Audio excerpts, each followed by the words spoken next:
हाँ मेरे प्यारे बच्चों, आज अपन क्लास 12th में बहुत उपयोगी होता है, महत्वपूर्ण है एप्लीकेशन ऑफ हेनरीज लॉ।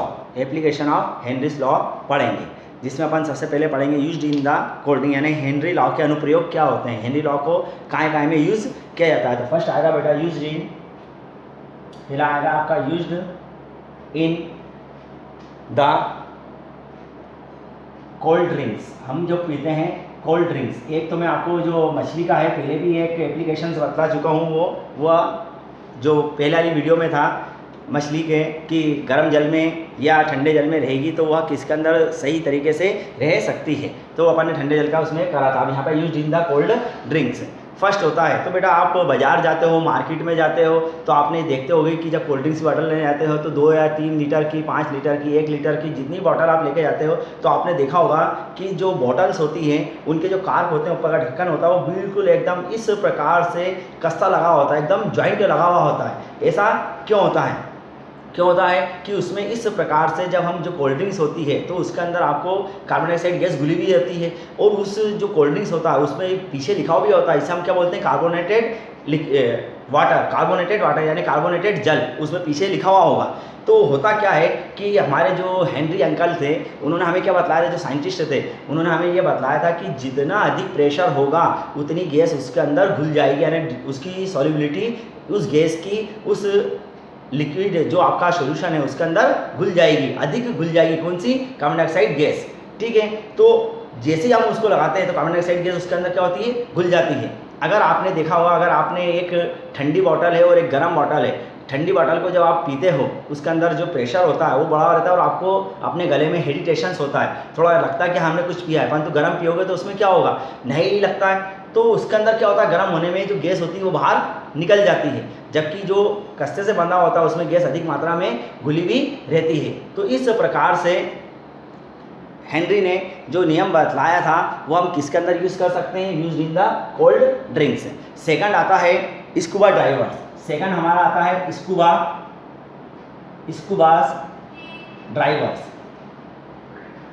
यानी हम इसे क्या बोलते हैं बेटा, स्कूबा ड्राइवर्स यानी गोताखोर जो होते हैं, हम जिसे स्कूबा ड्राइवर्स कहते हैं। गोताखोरी के अंदर आपने देखा होगा कि बहुत पहले पिक्चरों में ही बतलाया जाता है कि वो समुद्र के अंदर चले जाते हैं, तो जो भी आदमी जाता है वो उसे हम गोताखोर बोलते हैं, पानी के अंदर जाता है। अब जैसे ही पानी के अंदर जाता है उसके साथ में क्या होता है बेटा, एक सिलेंडर होता है, उस सिलेंडर में क्या भरी हुई होती है, गैस भरी हुई होती है, आपको मालूम होना चाहिए। जब वो गैस भरी हुई होती है और जब वो उसे अंदर लेके जाता है तो उस गैस के अंदर ऑक्सीजन भरी हुई होती है, आपको मालूम है, गैस का सिलेंडर लेके जाता है, हाथ में दस्ताने पहनता है पूरा और अंदर तक वो चला जाता है पानी के अंदर। आपने पिक्चरें भी देखी होंगी, उसके अंदर आपको बतलाते हैं नीचे तक वो व्यक्ति चला जाता है, अपना पूरा पहन के सिलेंडर लेके जाता है, यहाँ पे मास्क लगाता है, गैस मास्क लगाता है, तो उसके अंदर एक सिलेंडर लेके जाता है। अब सिलेंडर में क्या भरी होती है, गैस भरी होती है, परंतु कभी भी बेटा याद रखना उसके अंदर प्योर ऑक्सीजन गैस भरी हुई नहीं होती है।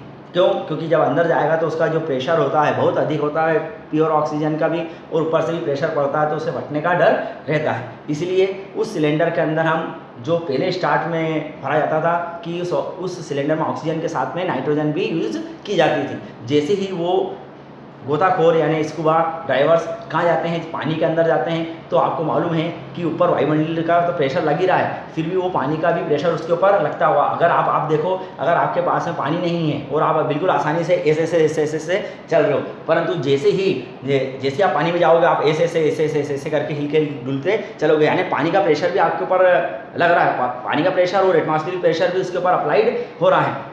जब वो अंदर जाता है और गैस मास्क के अपनी सांस लेता है तो अंदर उसके ऑक्सीजन तो जा ही रही है बेटा, परंतु उसके साथ में उसके अंदर नाइट्रोजन गैस भी उसके अंदर क्या हो रही है, उसके अंदर डिजोल्व हो रही है, परंतु उससे कुछ फर्क तो पड़ता नहीं उस समय तो। परंतु बेटा जब जैसे ही वो बाहर आता है, जैसे ही वो उस पानी में से बाहर आता है, तो जो अंदर उसका पानी का जो प्रेशर था वो क्या प्रेशर ज़्यादा था, ऊपर आते से ही जैसे बाहर निकला वो प्रेशर कम हो गया।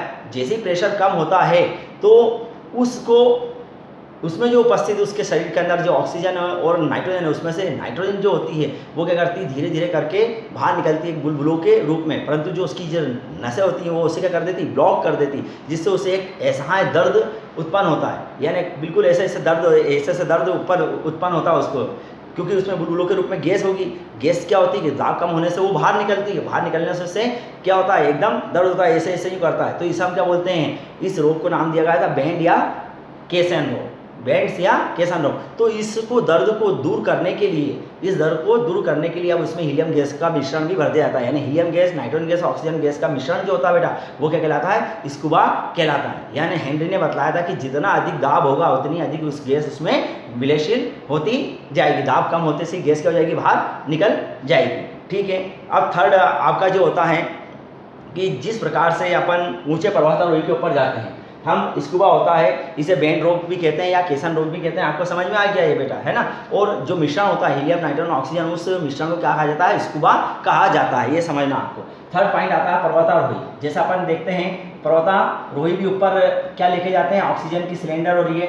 और कभी भी आप जैसे कहीं पर्वत के ऊपर जा रहे हो, जैसे सपोज आप वैष्णो देवी जा रहे हो, तो वैष्णो देवी जा रहे हो तो सबसे पहले आपका मेडिकल चेकअप कराते हैं वो, कि भाई आपको कोई बीमारी तो नहीं है, हाई ब्लड प्रेशर या कोई सी ऐसी बीमारी तो नहीं है, वो पहले चेक होता है। क्यों होता है चेक, क्योंकि जैसे जैसे हम बेटा हम ऊपर जाते चले जाएंगे, यहाँ नीचे से ऊपर ऊपर ऊपर ऊपर ऊपर ऊपर ऊपर ऊपर जाते जाएंगे, तो आपको मालूम है कि यहाँ पे एटमॉस्फेयर तो अधिक है, परंतु ऊपर जाते जाते जाते क्या होगा, जो दाब है वो एटमॉस्फेरिक प्रेशर कम होता जाएगा। जैसे ही कम होगा तो वहाँ पे जो आप जिस प्रकार से आप ऑक्सीजन ले रहे हो ईजिली, यहाँ पे वहाँ ऊपर ऑक्सीजन नहीं ले पाओगे इतनी ईजिली।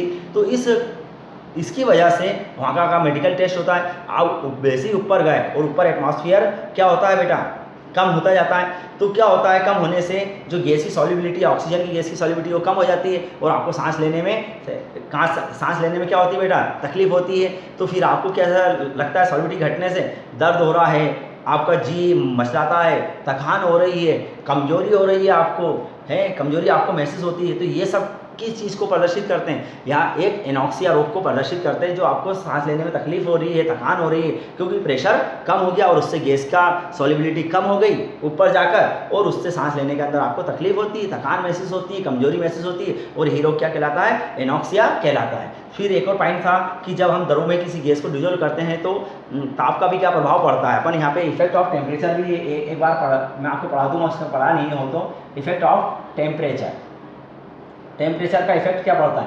इसे सिंपली तौर पे अपन यहाँ पे देखें कि अगर आप चाय बना रहे हो या कोई भी चीज़ आप गर्म कर रहे हो, तो आप ये देखोगे कि जैसे ही अपन ताप बढ़ाते हैं तो क्या होता है, चाय बना रहे हो या पानी को गर्म कर रहे हो, तो आप देखोगे थोड़ी देर बाद जैसे ही गर्म करता है उसके अंदर बुलबुलों के रूप के अंदर एक वाष्प बन के बाहर निकल जाता है। यानी क्या होता है कि जो पहले गैस होती है वह बुलबुलों के रूप में परिवर्तित होती है और फिर उसके बाद में गैस वाष्प बन के बाहर निकल जाती है। तो इसके मतलब क्या हुआ कि उस ताप बढ़ाने पर गैस की विलेयता होती है वो क्या हो जाती है बेटा, कम हो जाती है। वही उदाहरण जो मैंने आपको फर्स्ट दिया कोल्ड ड्रिंक्स वाला भी, कि अगर आपने कोल्ड ड्रिंक्स को आप पीते हो गर्म के अंदर तो आपको हेडिटेशन नहीं लगेगा कि यार क्या पिया, कुछ मज़ा ही नहीं आया, कोई स्वाद ही नहीं आया। परंतु जब उसे ठंडी करके पीते हो तो उसके अंदर जो प्रेशर होता है वो अधिक होता है, पानी का प्रेशर भी होता है, ठंड का भी प्रेशर उसके अंदर होगा, तो अधिक कार्बन डाइऑक्साइड उसमें घुली भी रहेगी। इसी प्रकार से वहाँ गर्म जो पेय था उसके अंदर कार्बन डाइऑक्साइड कम होगी, तो इस प्रकार से आपको हेडिशन नहीं होगा। ठीक है, तो ये थे एप्लीकेशंस इसके जो महत्वपूर्ण थे। अब नेक्स्ट टॉपिक अपन अगला वीडियो में पढ़ते हैं।